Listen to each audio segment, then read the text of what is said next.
बिस्मिल्लाहिर्रहमानिर्रहीम। शुरू अल्लाह पाक के बाबरकत नाम से जो बड़ा मेहरबान नहायत रहम करने वाला है। MKN स्पीक्स के मौजूद ख़वातीन व हज़रात, अस्सलाम वालेकुम। मोहतरम नाज़रीन गिरामी, एक दफ़ा का ज़िक्र है कि एक बादशाह था। इसकी एक बेटी थी जो बहुत खूबसूरत और बर्फ़ जैसी सफ़ेद थी। सब इसे स्नो वाइट कहते थे। स्नो वाइट अभी छोटी थी कि इसकी माँ का इंतकाल हो गया। बादशाह ने दूसरी शादी कर ली। नई मलका बड़ी खूबसूरत थी। वो स्नो वाइट को पसंद नहीं करती थी। जब स्नो वाइट थोड़ी सी बड़ी हुई तो इसकी खूबसूरती देखकर मलिका जलकर रह गई। इसने फैसला किया कि स्नो वाइट को ज़िंदा नहीं रहने देगी। इसने एक शिकारी को बुलाकर इसे बहुत सी दौलत दी और कहा कि स्नो वाइट को जंगल में ले जाकर कत्ल कर दे। शिकारी ने स्नो वाइट को अगवा किया और जंगल में ले आया। वो स्नो वाइट को कत्ल करने ही वाला था कि इसका हुस्न देखकर इसे तरस आ गया। इसने स्नो वाइट को जंगल में छोड़ दिया और खुद वापस चला गया। स्नो वाइट शाही महल से कभी बाहर नहीं निकली थी। जंगल में इसे बड़ा डर लग रहा था। रात को हर तरफ अंधेरा छा गया था। वो इधर उधर भटकती रही। फिर इसे दो रोशनियां दिखाई दी। वो जल्दी से इस तरफ चल पड़ी। वहाँ एक छोटा सा मकान था। वो मकान के दरवाजे पर जा पहुंची और दस्तक दी। काफ़ी देर तक जब कोई बाहर ना निकला तो वो अंदर चली गई। इसने सारे घर में घूम कर देखा। मकान बिल्कुल खाली था, लेकिन साजो सामान से पता चल रहा था कि यहाँ कोई रहता ज़रूर है। एक कमरे में 7 नरम और गर्म बिस्तर भी लगे हुए थे। स्नो वाइट बड़ी हैरान हुई। इतने घने जंगल में मकान होना ही अजीब बात है और ऊपर से वो भी बिल्कुल खाली। बहरहाल इसे बहुत भूख लग रही थी। इसने बावर्ची खाने में जाकर देखा तो बर्तनों में बहुत लजीज खाना नजर आया। इसने पेट भर खाना खाया और एक बिस्तर में घुसकर सो गई। वो घर जंगल के बोनों का था जो लोगों की नज़रों से वहाँ दूर रहते थे। रात गई। बोने वापस घर लौटे तो उन्होंने देखा कि दरवाज़ा सही तरह से बंद नहीं। अंदर आकर जायज़ा लिया तो मालूम हुआ कि बावर्ची खाने से खाना भी गायब है। वो बहुत परेशान हुए और उन्होंने घर को देखना शुरू कर दिया। जब वो अपने सोने वाले कमरे में पहुंचे तो देखा कि स्नो वाइट वहां सो रही है।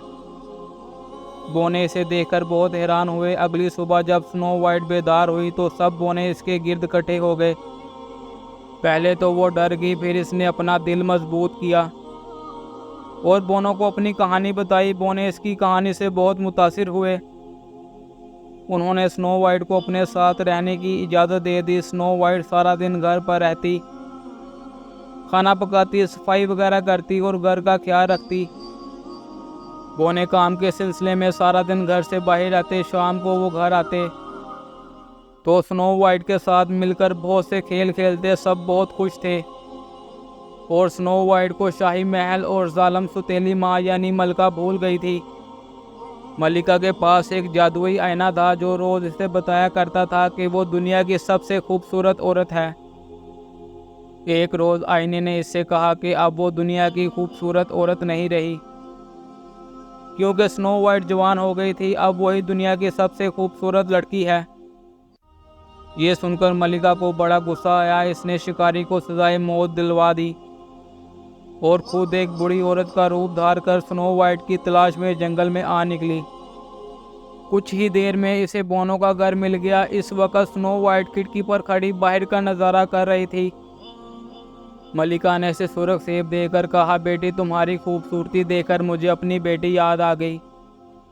लो ये सेब खाओ, इससे तुम्हारे हुस्न में और भी निखार आएगा। स्नो वाइट को मालूम ना था कि जो सेब इसे दिया जा रहा है इसमें जहर लगा हुआ है। इसने आधा सेब खा लिया। सेब खाते ही इसे चक्कर आया और वो ज़मीन पर गिर पड़ी। मलिका अपने मंसूबे की कामयाबी पर बड़ा खुश हुई और कहके लगाती हुई वापस चली गई। कुछ ही देर बाद बोने भी वहां आ पहुंचे।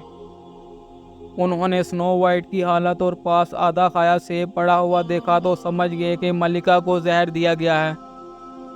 उन्होंने स्नो वाइट को एक दुआ खिलाई। दुआ का असर ये हुआ कि जहर स्नो वाइट के जिस्म में फैलने से रुक गया मगर वो अभी भी बेहोश थी। दोनों ने मिलकर शीशे का एक ताबूत बनाया और स्नो वाइट को इसमें लिटा दिया। स्नो वाइट को होश में लाना इनके बस की बात ना थी। वो ताबूत की दिन रात हिफाजत करते रहते और खुदा से दुआ करते कि स्नो वाइट को किसी तरह होश आ जाए। एक दिन एक शहजादा इधर आ निकला। इसने ताबूत में एक खूबसूरत लड़की को लेटे देखा तो बहुत हैरान हुआ। शहजादे ने बोनो से पूछा तो बोनो ने सारी कहानी बताई कि स्नो वाइट को जहर दिया गया है। शहजादे ने बोनो से कहा, अगर आपकी इजाज़त हो तो मैं स्नो वाइट को होश में ला सकता हूँ। बोनो ने शहजादे को खुशी से इजाज़त दे दी और ताबूत का मुंह खोल दिया। शहजादे ने एक सूखा हुआ पत्ता लिया और इससे स्नो वाइट की नाक में गुदगुदी की। स्नो वाइट को नाक में गुदगुदी महसूस हुई और इसने एक ज़ोरदार चीख मारी और होश में आकर बैठ गई। बोनो ने खुशी के मारे शोर मचाकर आसमान सर पर उठा लिया। बोनो ने शहजादे की अच्छी खातर तवाज़ना की। कुछ ही दिनों बाद शहजादा स्नो वाइट को लेकर इसके बाप के पास पहुंचा और इसे सारी कहानी से आगाह किया। बादशाह ये सुनकर तैश के आलम में आकर अपनी मक्कार मलिका का सर कलम कर दिया। इसके बाद बादशाह ने शहजादे के साथ अपनी बेटी की शादी कर दी और शहजादे के महल में इसके साथ रहने के लिए चली गई। सातों बौने अक्सर स्नो वाइट से मिलने के लिए आते और स्नो वाइट के लिए रंग बिरंगे तोहफे लाते। स्नो वाइट हमेशा इनसे मिलकर बहुत खुश होती और इनकी अच्छी खातर दुआजना भी करती। इस तरह वो हमेशा हंसी खुशी ज़िंदगी गुजारते रहे। मोहतरम नाज़रीन ग्रामी, अब तक के लिए इतना ही। उम्मीद करता हूँ आप सबको आज की ये वीडियो अच्छी लगी होगी। मज़ीद अच्छी वीडियोस देखने के लिए मेरे चैनल को लाइक, सब्सक्राइब और बेल आइकन को प्रेस करना मत भूलिएगा। इसके साथ ही इजाज़त चाहूँगा। अल्लाह हाफिज़।